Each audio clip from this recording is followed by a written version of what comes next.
हुआ है Delhi high court में, जिसमें एनआईए कहती हैं कि यासीन मलिक को सजाए मौत मिलनी चाहिए। उस सिलसिले में आज दिल्ली हाई कोर्ट में फिर से समाअत हुई। पहले आपको बता दूं कि यासीन मलिक को पटियाला कोर्ट ने पहले ही उम्र कैद की सज़ा सुना दी है और अब एनआईए चाहती है कि उम्र कैद की जो सज़ा है उसको बढ़ाकर फांसी की सज़ा में तब्दील किया जाए। इसके लिए एनआईए ने दिल्ली हाई कोर्ट से रुजू किया है, जहां पे ये मामला जो है ज़ेर समाअत है।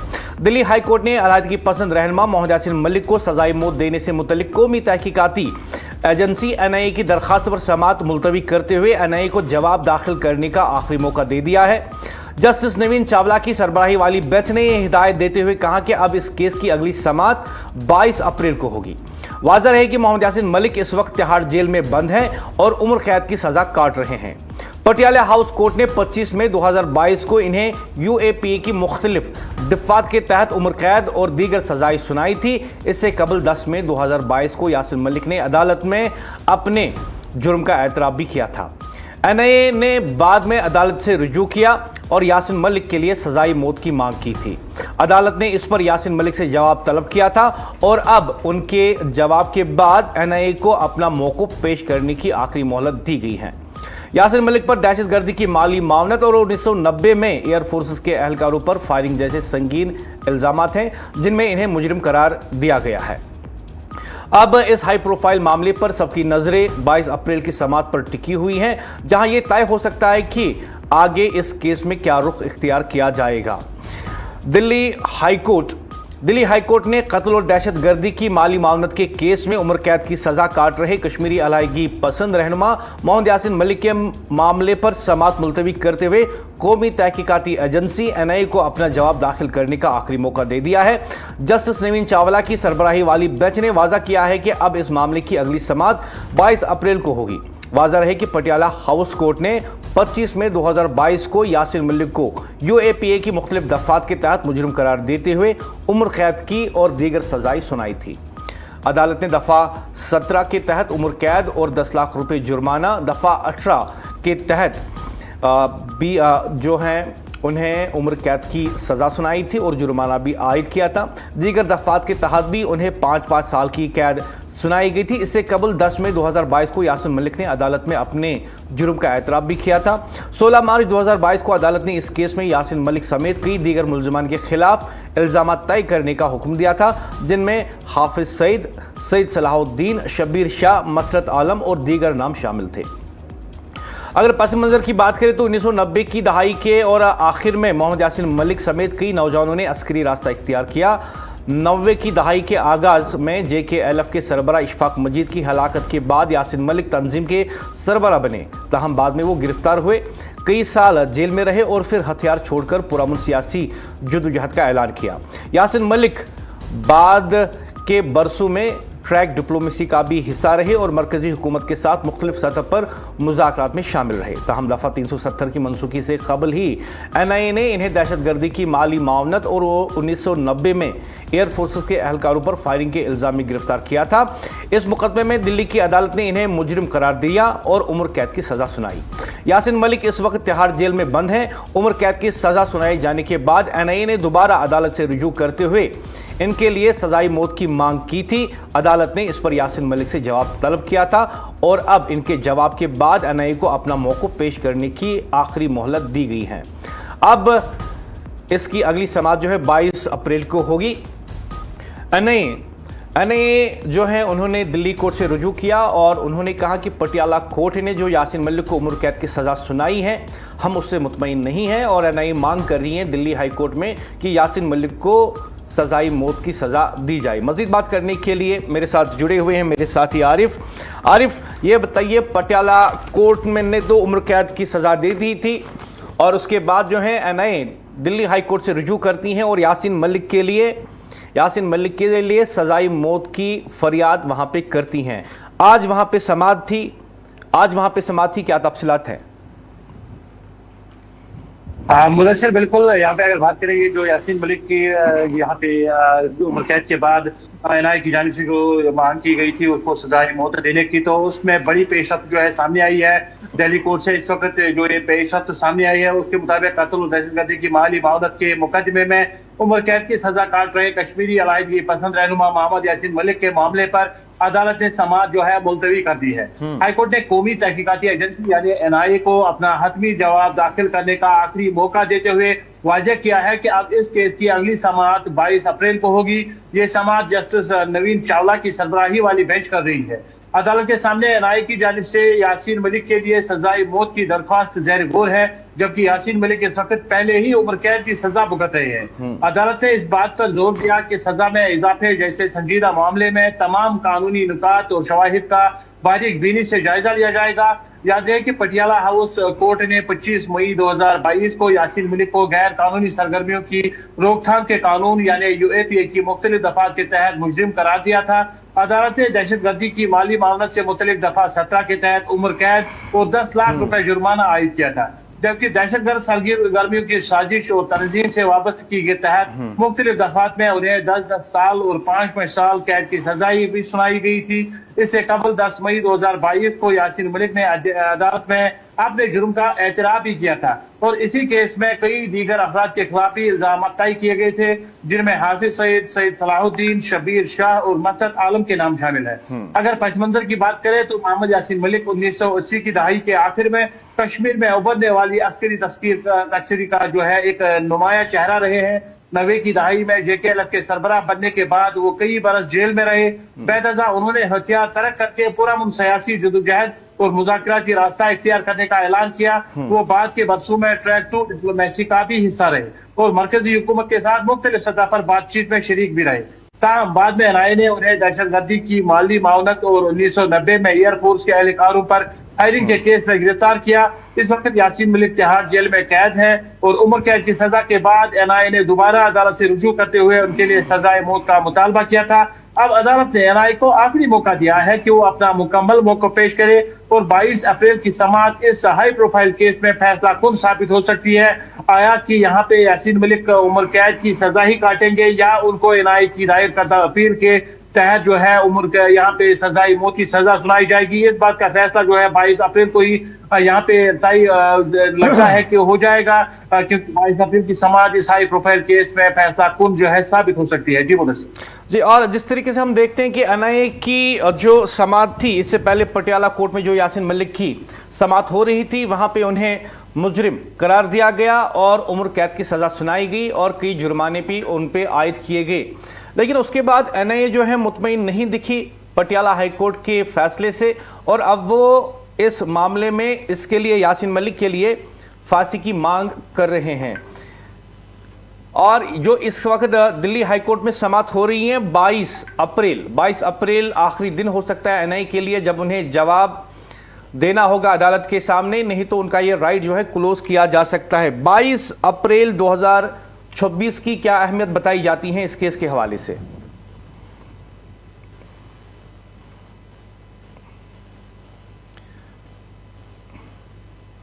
आरिफ, आपको मेरी आवाज आ रही है?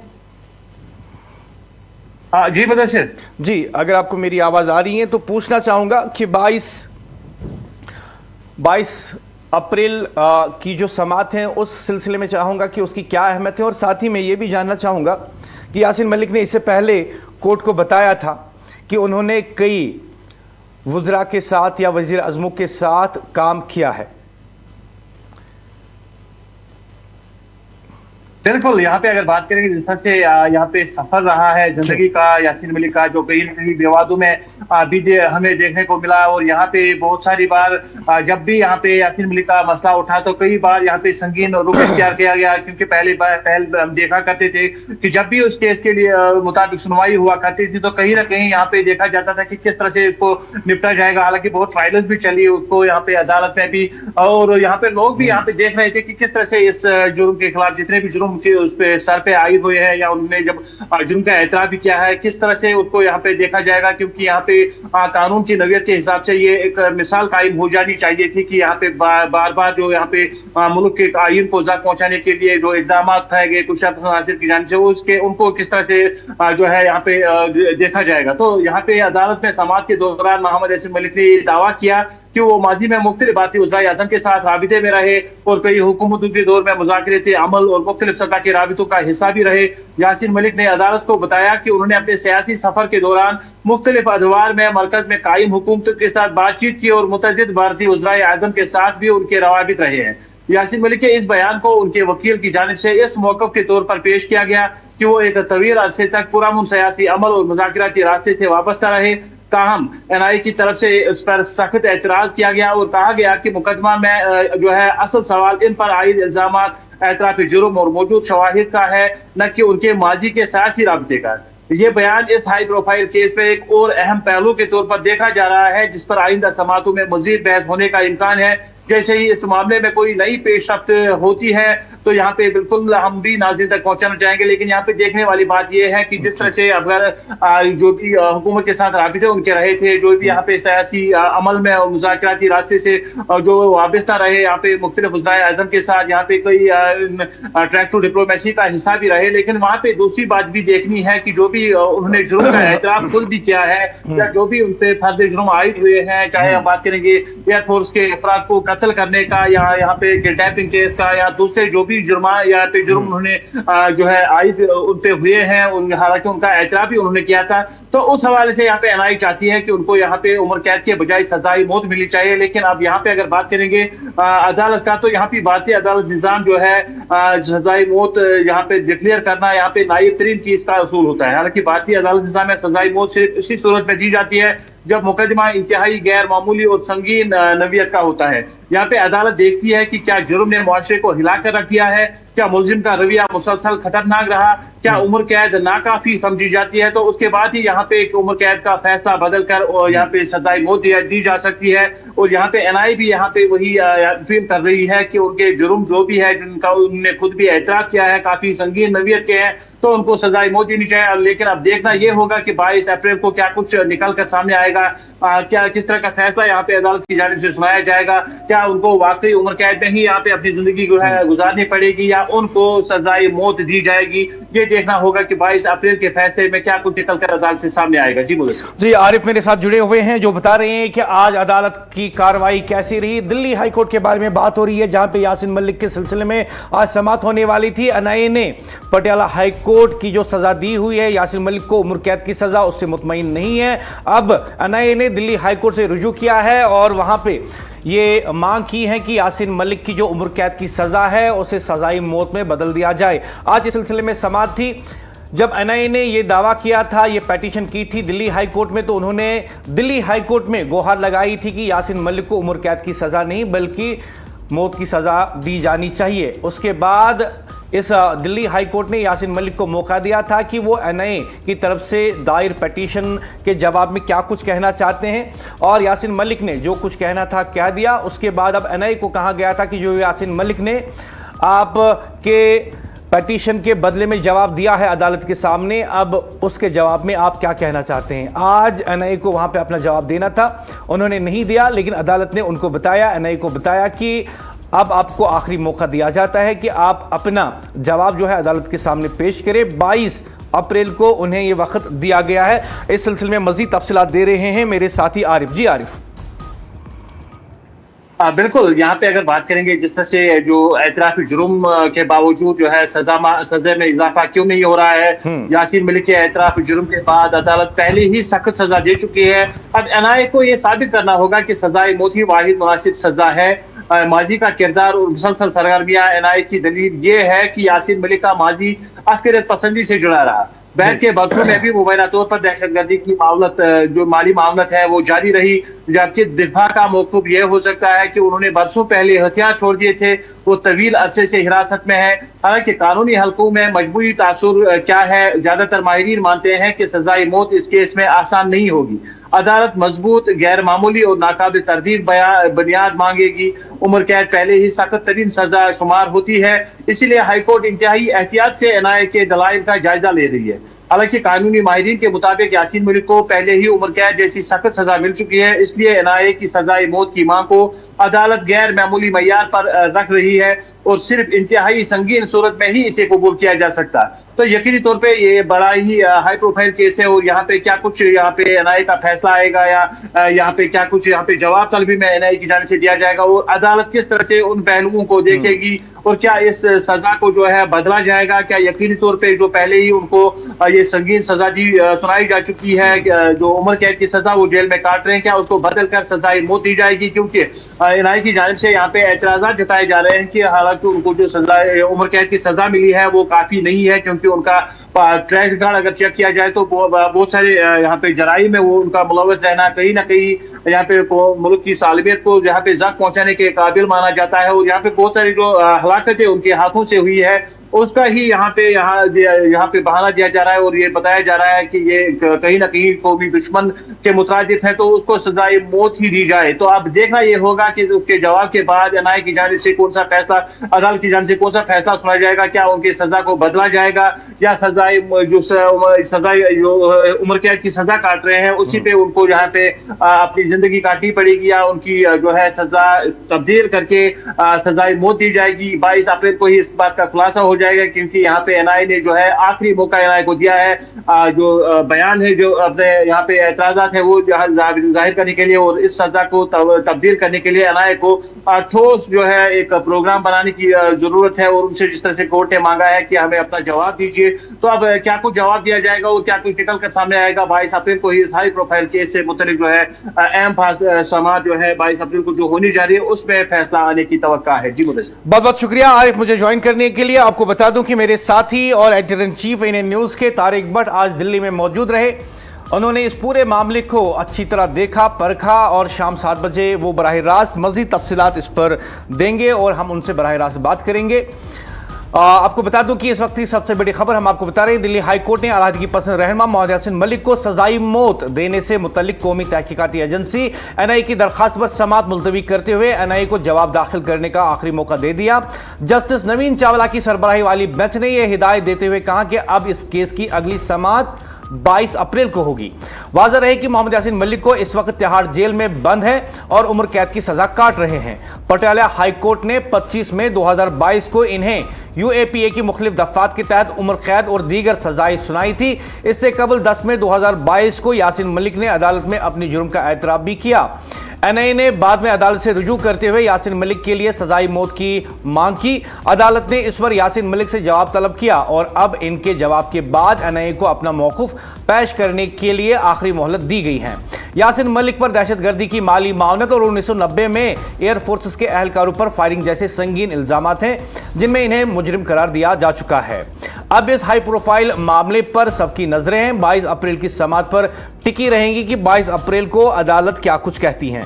आपको याद दिला दूं कि जब एनआईए ने इस बात के लिए हाई कोर्ट से रुजू किया था दिल्ली में कि यासीन मलिक को सजाई मौत देनी चाहिए और पटियाला कोर्ट ने उन्हें सिर्फ उम्र कैद की सजा दी है, तो यासीन मलिक को कहा गया था कि एनआईए की इस पिटीशन के जवाब में वो क्या कुछ कहना चाहते हैं।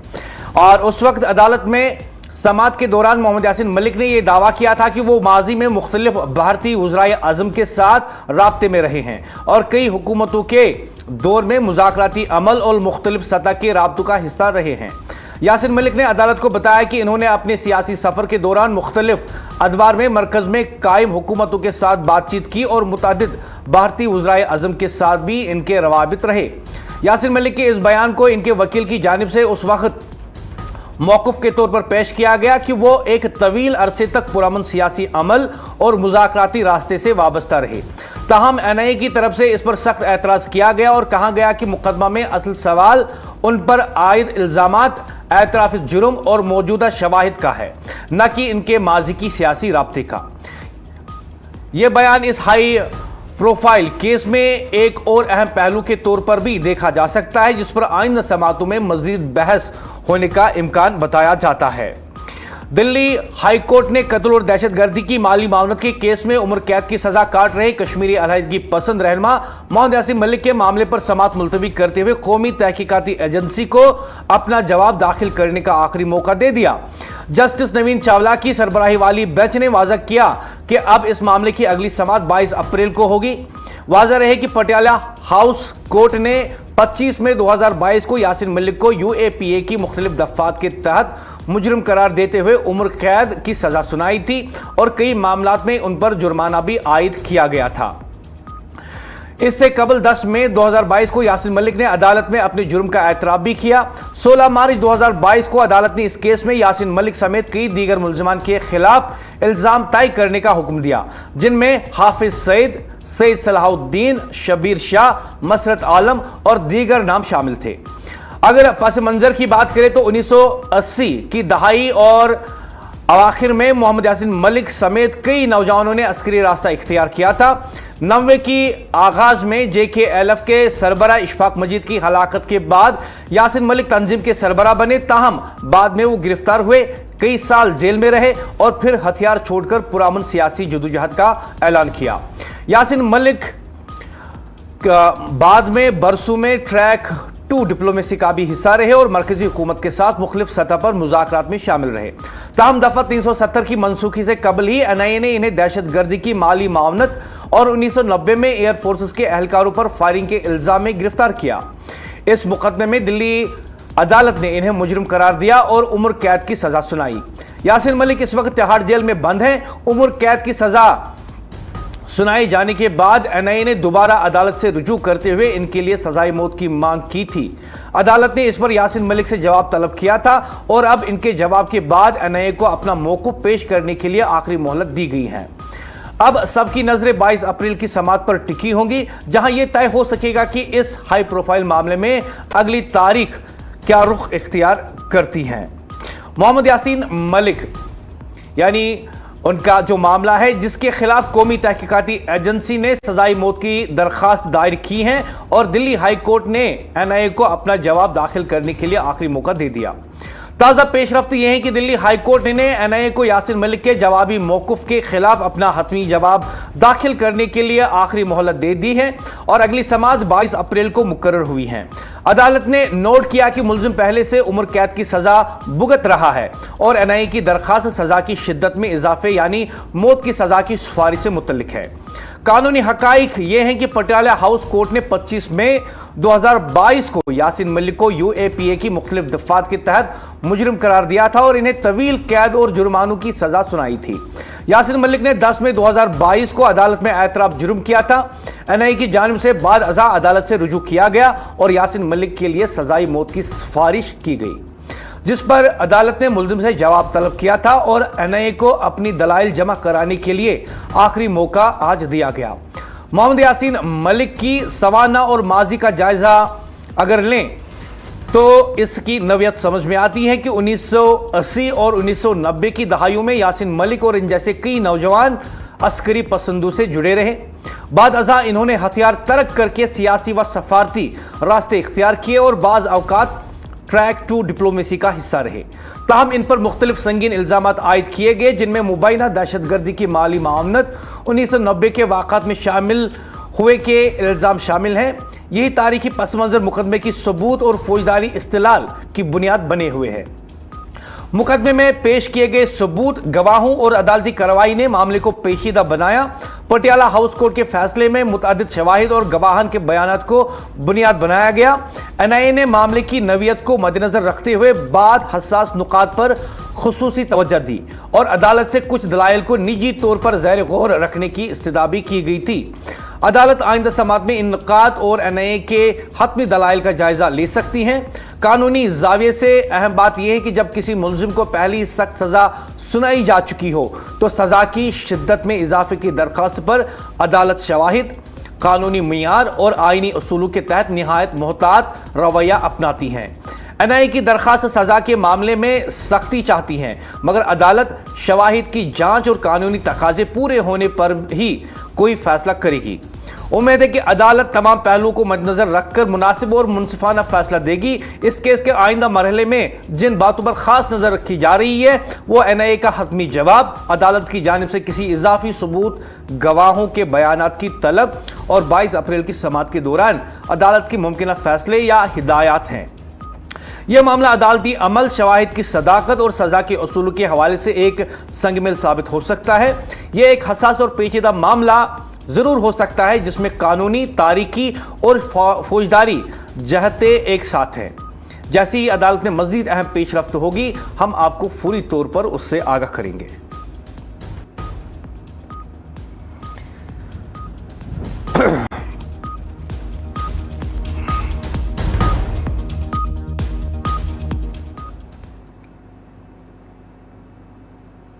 महाराष्ट्र के बारामती में एक चार्टर तैयारा गिरकर तबाह हो गया, जिसके नतीजे में रियासत के नायब वजीर आला और सीनियर रहनुमा अजीत पवार जाँ बहक हो गए। इस हादसे में तैयारे में सवार तमाम 5 अफराद की मौत की तस्दीक हो चुकी है।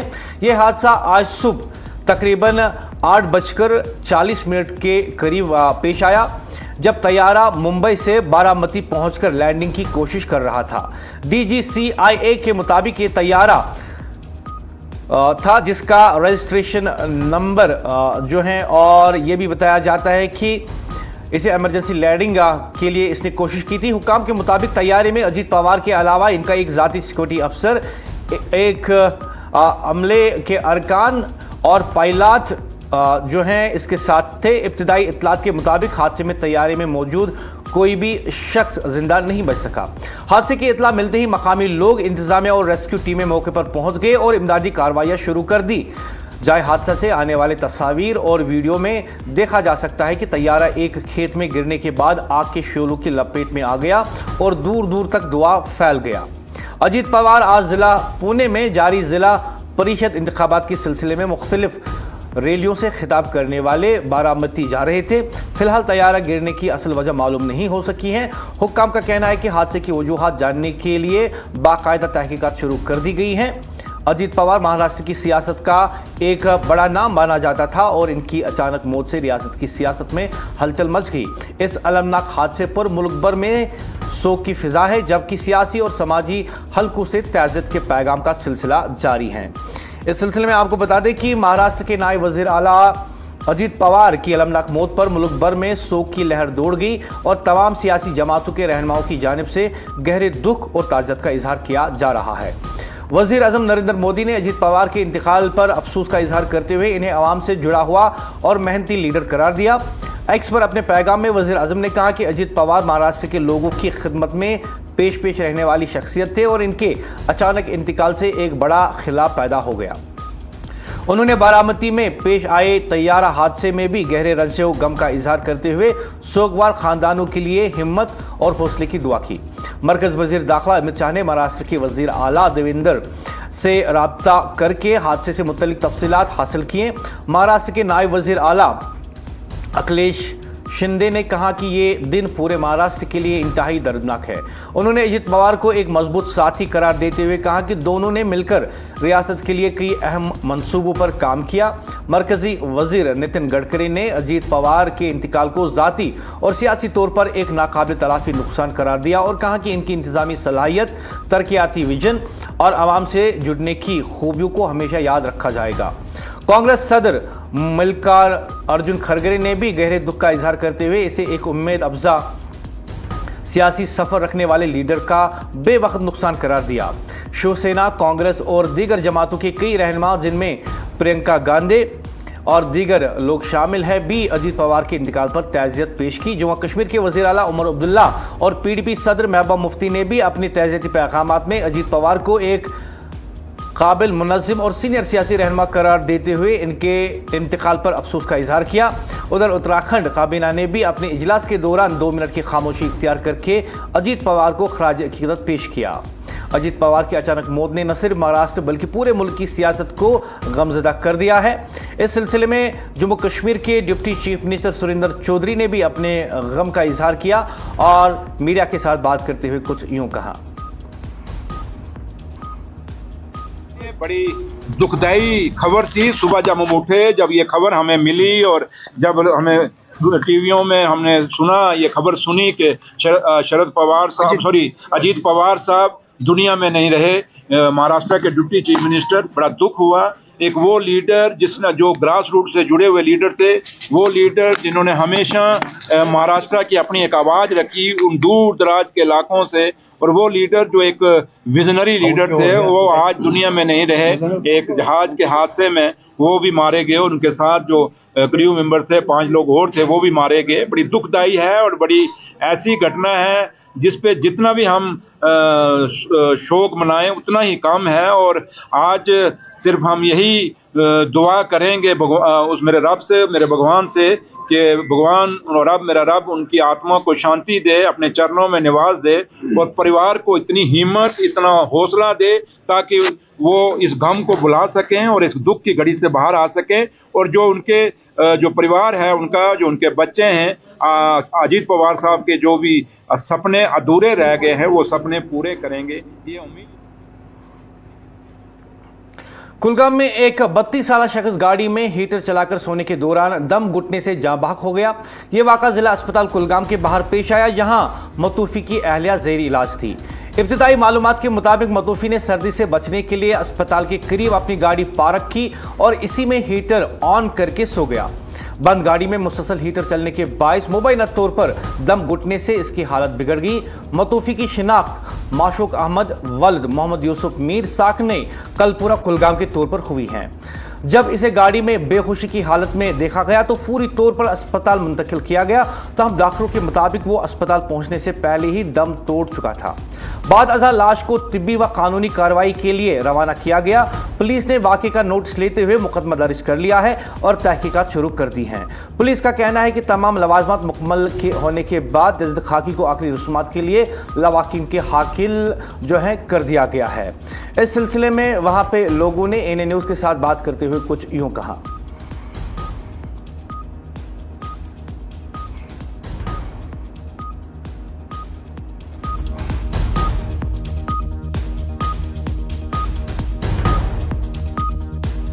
वालिद मोहम्मद यूसुफ मीर कलपुर एज 28 to 29 अमिस 10 to 1 नवंबर खानदर तो यह मलिस जई नेची मिसिस काल तकलीफ तम खड़ी योर तो पत कर एडमिट बाकी घर वाले घर खड़न कमल वमल बे खड़न सिस्टर सिस्टर बिट्स अंदर कहीं पान गाड़ मज बस इसी पता पे पता क्या सुबह से अमिस फोन कर घर चाय अन हो कि चाय अन क्या मे 2 गाड़ घर तुल फोन वोना कंसी यह वो बोन तो यह गाड़ मज शहलियोमुत पे पे क्या गो क्या गो खुदा वनस इन्वेस्टिगेशन पुलिस तरफ पोस्टमार्टम चलान तो प्राण कदें डेड बॉडी तो हवान घर हमसाय खानर तकलीफ यह खो हस्पताल कोलगोम 12 बजे तम से मजबूर गाड़ी मज जनाब बह कर आराम पर वह हसा गई पे मज बुझान क्या टाइम बाद तो जनाब यह नसा वत्थी जनाब पे वो घर खड़ गाड़ी कोज तो खोज तो त्रो कोर्क नबर अद क्या गाड़ी में गुजरो गाड़ी में मे गई लगभग 3 मिनट 2-3 हाँ कलपुर रोजान अमिस लवाही किन माशूक अहमद मीर अमिस नाव मोहम्मद यूसुफ मीर मालिस नाव हार्डली 23 वोहर खानदर 2 रेत तम गमित वो खानदार यमिस रसकन क्या कम्प्लिकेशन म्यादस गड़बड़ क्या पता यह काल योर हस्पताल पे अंदर कहीं यह थोक एडमिट अम दोक बह शंगो नबर कहीं शायद गाड़ मज बेहम तो बिहू तो ये वो जाय तो रात क्युत हसा गो वाक़ यमो पे सहरन शायद अमिस आलो कोर्मुत वत बल आलो या एटसेट्रा क्या वन चाय अन्नाव तो कुलस पे ओढ़ाव आलो तो ना कोर फोन पे युथ दर अम सद बड़ बॉय गाड़ खूज तो यह अमिस डेथ गम तो वो बाकी पुलिस की तरफ इन्वेस्टिगेशन प्लस पोस्टमार्टम क्या तो जांच पड़ताल पुलिस कर बाकी वनो यह हसा कलपुर गाम मज सान इलाक मज हसा शरीफ वारिया नेक लड़क अल्लाह ताला कर कब्र जीरो सिगरेट चाहिए इंसान ये 2 कदम 4 कदम बिहुन दूर चलन सिगरेट नश तो वन लुकन ते अल्लाह ताला बुझन अमिस कर कब्र पुर नूर दुआई मगफिरत। ऑल प्रोग्राम गेस्ट मोड पे आपको बता देखिए 2 फरवरी 2026 से असेंबली का सेशन जो है शुरू होने वाला है जम्मू में, जिस सिलसिले में आज जम्मू कश्मीर कानून साज असेंबली के स्पीकर अब्दुल रहीम रतन ने बजट सेशन से कबल असेंबली सेक्रेटरीट जम्मू कश्मीर में मुख्तलिफ मीडिया इदारों के नुमाइंदगान के साथ एक अहम मीटिंग की। मीटिंग का मकसद 2 फरवरी 2026 से शुरू होने वाले असेंबली सेशन की मुतवाज़िन, शफाफ और जिम्मेदाराना कवरेज को यकीनी बनाना था। इस मौके पर स्पीकर ने जमहूरी इदारों को मजबूत बनाने में मीडिया के किरदार को सराहते हुए कहा कि मीडिया आवाम और हुकूमत के दरमियान एक मजबूत पुल है। उन्होंने जोर देकर कहा कि ऐवान की कार्रवाई को कवरेज, वक़ार, संजीदगी और रवायात को मद्देनजर रखते हुए किया जाए। अब्दुल रहीम रतर ने मीडिया हाउस से सेशन की जिम्मेदाराना और मुतवाज़िन रिपोर्टिंग में ताउन की अपील की और कहा कि अवामी मफाद की हमेशा तरजीह दी जानी चाहिए। उन्होंने सहाफ़ियों को दरपेश सहूलियाती मसाइल का भी जायजा लिया और यकीन दिलाया कि असेंबली सेशन के दौरान उनके लिए बेहतर इंतजाम किए जाएंगे। मीटिंग में बताया गया कि नई कानून साज असेंबली कॉम्प्लेक्स पर ज़ेर इल्तिवा काम जल्द शुरू होगा और 18 माह में मुकम्मल किया जाएगा। इसके साथ ही असेंबली में कागजी कार्रवाई कम करने के लिए नेशनल ई विधान एप्लीकेशन को जुज़वी तौर पर मुतारिफ कराया जाएगा और आइंदा सेशन में मुकम्मल तौर पर नाफिज किया जाएगा। स्पीकर ने महकमा इत्तलात और दीगर मुतल्लिका महकमों को हिदायत दी है कि सहाफ़ियों के एंट्री पासेस बर वक्त जारी किए जाएं। असेंबली हॉल में मुनासिब माइक्रोफोन्स और पब्लिक एड्रेस सिस्टम नस्ब किया जाए और मीडिया के लिए तेज़ रफ्तार वाईफाई और इंटरनेट सहूलियत फराहम की जाए। सिक्योरिटी और पार्किंग के बेहतर इंतजाम की भी हिदायत दी गई। मीटिंग के दौरान प्रिंट और इलेक्ट्रॉनिक मीडिया के नुमाइंदगान ने अपनी तजावीज़ पेश किए और मुख्तलिफ मसाइल की निशानदी की, जिन पर स्पीकर ने फौरी हल की यकीन दहानी कराई। मीटिंग में director information, assembly secretary, senior police अफसरान और मुख्तलिफ मीडिया इदारों के नुमाइंदगान ने शिरकत की।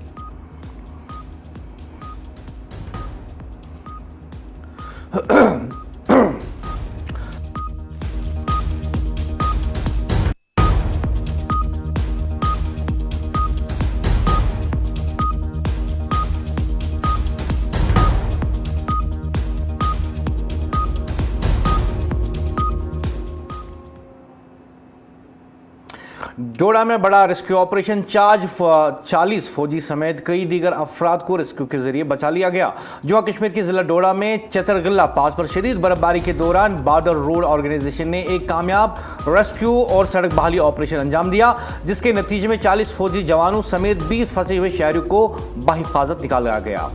ये स्ट्रेटेजिक दर्रा तकरीबन 10,500 फुट की बुलंदी पर वाक़ा है, जहां 23 जनवरी को शदीद बर्फबारी के बायस आमदोरफ्त मुकम्मल तौर पर बंद हो गई थी और इलाके का ज़मीनी राब्ता मुनक़ता हो गया था। वज़ारत दिफ़ा के मुताबिक 24 जनवरी की सुबह border road organisation task force ने बर्फ हटाने का काम शुरू किया। इंतहाई ख़राब मौसम और शदीद सर्दी के बावजूद जवानों ने लगातार तकरीबन 40 घंटे तक काम करते हुए 48 किलोमीटर तवील सड़क को बर्फ से साफ किया, जहां कई मकामात पर बर्फ की मोटाई 5 से 6 फुट तक बताई गई। 25 जनवरी की शाम सड़क को ट्रैफिक के लिए बहाल कर दिया गया। सड़क की बहाली के बाद 4 राष्ट्रीय राइफल्स के 40 फौजी जवानों को इनके हथियारों और सामान के साथ महफूज निकाला गया, जबकि 20 आम शहरियों को भी बहिफाजत रेस्क्यू किया गया। यह ऑपरेशन 26 जनवरी की अलसुबह 2:30 बजे कामयाबी के साथ मुकम्मल हुआ और किसी जानी नुकसान की इतला नहीं मिली। वज़ारत दिफ़ा के तर्जुमान ने कहा कि यह कामयाब कार्रवाई बॉर्डर रोड ऑर्गेनाइजेशन के अहलकारों की पेशेवराना महारत, लगन और हौसले की वाज़ा मिसाल है, जिन्होंने भारतीय फौज के साथ करीबी तालमेल से यह मिशन मुकम्मल कर लिया और खित्ते में अहम राब्ता सड़क को दोबारा बहाल कर दिया।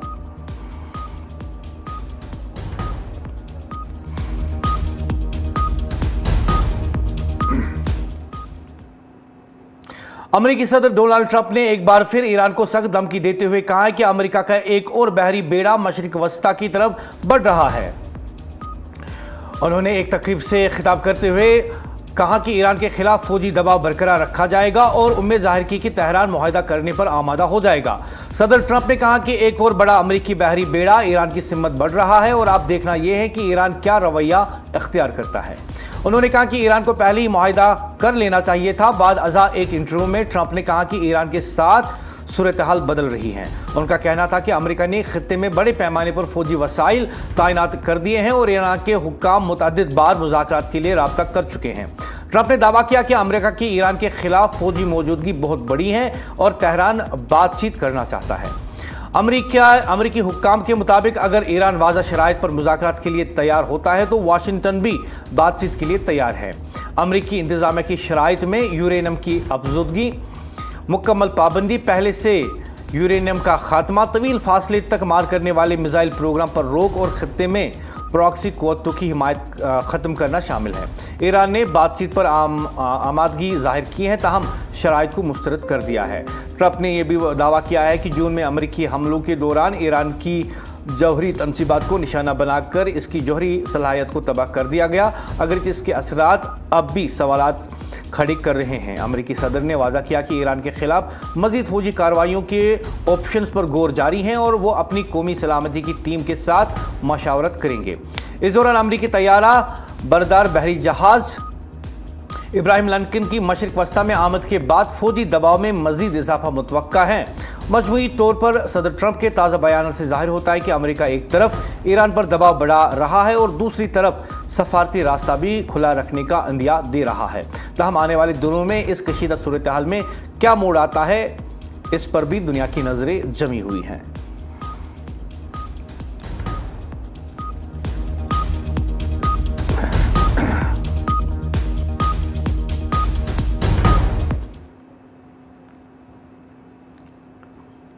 वादी कश्मीर में ताज़ा बर्फबारी के बाद पूरी वादी में बर्फ की सफ़ेद चादर लपेट ली गई। इस बर्फबारी से जहां 3 माह से जारी खुश्क साली का खात्मा हुआ, वहीं सयाहती शोबे को भी नई जान मिल गई। ताज़ा बर्फबारी के बायस वादी का ज़मीनी और फ़िज़ाई राब्ता आर्जी तौर पर मुनक़ता हो गया। श्रीनगर एयरपोर्ट से 2 दर्जन से ज़ायद परवाजें मनसूख कर दी गई, जबकि श्रीनगर जम्मू कश्मीर शाहरा, मुगल रोड, सिमथन टॉप और श्रीनगर लेह शाहरा पर ट्रैफिक मुअत्तल कर दी गई थी। काजीगुंड के टनल के 2 अतराफ फिसलन के बाई शाहरा बंद रही। बर्फबारी के बावजूद सयाहों में जबरदस्त जोश व खरोश देखने को मिल रहा है। श्रीनगर की झील डल और इसके अतराफ बड़ी तादाद में सयाह पहुंच रहे हैं, जो शिकारा राइड और बर्फबारी से लुत्फानंदोज हो रहे हैं। इससे मकामी लोग, खास तौर पर शिकारा बानू और सयाहत से वाबस्ता अफराद के रोजगार में भी बेहतरी आई है। Travel agents association of Kashmir के सदर ने कहा कि यह बर्फबारी कश्मीर की टूरिज्म इंडस्ट्री के लिए एक मुस्बित इशारा है और इसके बाद सयाहों की आमद और बुकिंग से मुतल्लिक पूछगछ में वाज़ा इजाफा हुआ है। उधर इंतजामिया ने सड़कों से बर्फ हटाने के लिए अमला और मशीनरी मुतहर्रिक कर दी हैं। नायब वज़ीर आला ने ज़रूरी खदमात की बहाली के लिए खुसूसी मीटिंग की और मुतल्लिका महकमों को आवाम को पूरी राहत पहुँचाने की हिदायत दी। महकमा मौसमियात ने 31 जनवरी तक मजीद हल्की से दरमियानी दर्जे की बारिश और बर्फबारी की पेशनगोई की है, जिसके बाद हुक्काम ने एडवाइजरी जारी करते हुए कहा कि लोगों को गैर ज़रूरी सफ़र से गुरेज करने की हिदायत दी गई। सयाहों और मकामी अफराद को झील डल, दरियाई जहलम और दीगर आबी ज़खायर में एहतियात बरतने का मशवरा दिया गया। खतपीर, पंचाल, राजौरी, पूंछ और चनाब वैली के रामबन और किश्तवाड़ में भी भारी बर्फबारी रिकॉर्ड की गई। शाहरा बंद होने के बाद श्रीनगर कटरा वंदे भारत ट्रेन सर्विस में मुसाफिरों का गैर मामूली रश देखने को मिला और आइंदा एक हफ्ते तक ज़्यादातर नशस्तें बुक रहने की जो है उम्मीद बताई जाती हैं। जैसे कि यहाँ पे बर्फबारी हुई, हमने देखा कि गुलमर्ग, सोनमर्ग और दीगर सयाही मुकाम पर हमने टूरिस्ट्स का रश देखा और यह भी बताया जाता है कि श्रीनगर में भी झील डल के आसपास इस वक्त जो है अच्छी खासा सयाहों की देखी जाती हैं और वहीं पे टूरिज्म इंडस्ट्री से जुड़े हुए लोगों ने भी इस बात का आदा किया और इस बात का इशारा दिया कि काम बेहतर हो रहा है। मज़ीद तफसीलात के साथ मेरे साथी रफ़ी भट्ट श्रीनगर से। रफ़ी, बर्फबारी के बाद कहा जाता है कि होटलों में बुकिंग बढ़ गई, सयाहों की आमद ज़्यादा हो गई है, क्या कुछ तफसीलात है?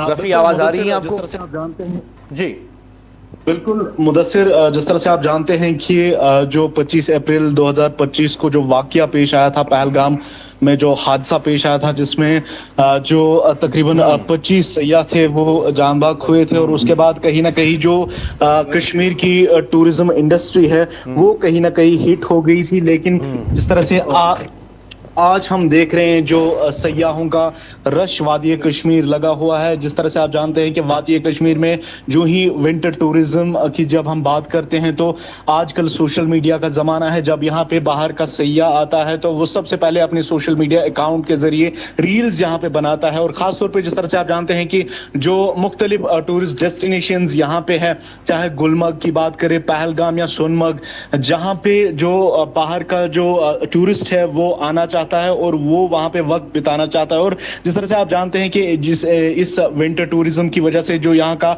एडवेंचर टूरिज्म है वो भी कहीं ना कहीं बूस्ट होता है इससे। और जब यहाँ पे सैयाह आते हैं तो जो वादी कश्मीर की जो टूरिज्म इंडस्ट्री है उसमें जो अच्छा खासा जो इजाफा है वो उसको मिलता है और इस टूरिज्म इंडस्ट्री को बूस्ट मिलता है। तो आजकल आपको बता दें कि जिस तरह से ऑफिशियल्स का कहना है कि जब से वादी कश्मीर में जो वेस्टर्न डिस्टर्बेंस जो हालिया बर्फबारी हमने देखी, और खास तौर पे आपको बता दें कि जिस तरह से गुलमर्ग में हम देख रहे हैं होटल्स वगैरह जो है वो ऑक्यूपाई है, बुकिंग उसकी जो है वो काफी ज्यादा बताई जा रही है, जो होटल्स वगैरह है वो सोल्ड आउट है।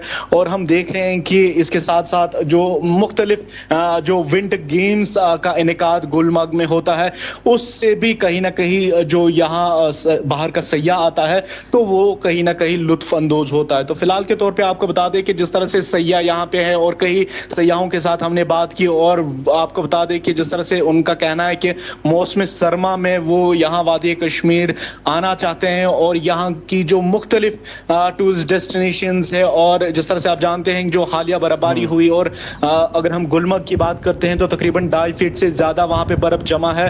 और जहां आज भी हमने देखा कि वहां पे जो सैयाह है वो बर्फ के साथ खेलते हुए नजर आए और काफी ज्यादा जो एंजॉय है वो लुत्फ अंदोज हो रहे हैं उस सीन से। मुदस्सिर जी, बहुत बहुत शुक्रिया रफ़ी मुझे ज्वाइन करने के लिए श्रीनगर से। श्रीनगर में कौमी शाहरा से जुड़ी हुई खबर भी आपको बताएंगे, लेकिन फिलहाल हम आपको दिखा रहे हैं कि बर्फबारी के बाद कितने खूबसूरत मनाजिर आपने कश्मीर में देखे। कई गाड़ियों के ऊपर भी आपने बड़ी बड़ी तह जो है बर्फबारी की देखी और साथ ही में खुले मैदानों में भी आपने देखा कि किस तरीके से वहाँ पे खूबसूरत मनाजिर थे। और प्रोग्राम के इस मोड पे आपको बता दूं कि श्रीनगर जम्मू कौमी शाहरा से इस वक्त की अहम खबर, बर्फबारी और शदीद फिसलन के बाइस बंद की गई श्रीनगर जम्मू कौमी शाहरा को जुज़वी तौर पर छोटी गाड़ियों के लिए खोल दिया गया है। ये शाहरा जो वादी कश्मीर को मुल्क के दीगर हिस्सों से जोड़ती हैं, पीर की शाम जिला रामबन के बानहाल रामसू सेक्टर में खराब मौसम के बाइस ट्रैफिक के लिए बंद कर दी गई थी। हुकाम के मुताबिक शाहरा पर बर्फ हटाने और हालात में कुछ बेहतरी आने के बाद काजीगुंड और उधमपुर दोनों जानब से फंसे हुए लाइट मोटर व्हीकल्स को आगे बढ़ने की इजाज़त दे दी गई। ताहम माल बरदार और मुसाफिर बरदार गाड़ियों के लिए फिलहाल ट्रैफिक की इजाज़त नहीं दी गई और शाहरा के दोनों अतराफ अब भी ट्रकों और बसों की लंबी कतारें देखी जा सकती हैं। ट्रैफिक हुक्काम का कहना है कि शाहरा से मुकम्मल तौर पर बर्फ हटाने जाने और तमाम दरमानदा गाड़ियों की क्लियरेंस के बाद ही दोनों जानिब मामूल का ट्रैफिक बहाल किया जाएगा। DSP traffic national highway SP Singh ने बताया कि इस वक्त ट्रैफिक को निहायत एहतियात के साथ रेगुलेट किया जा रहा है और मुसाफिरों से अपील की गई है कि वो हुक्काम की तरफ से जारी की जाने वाली हिदायत पर सख्ती से अमल करें। इस शाहरा के बारे में लेटेस्ट अपडेट्स के साथ हमारी नुमाइंदे वहां से लाइव रिपोर्ट कर रहे हैं।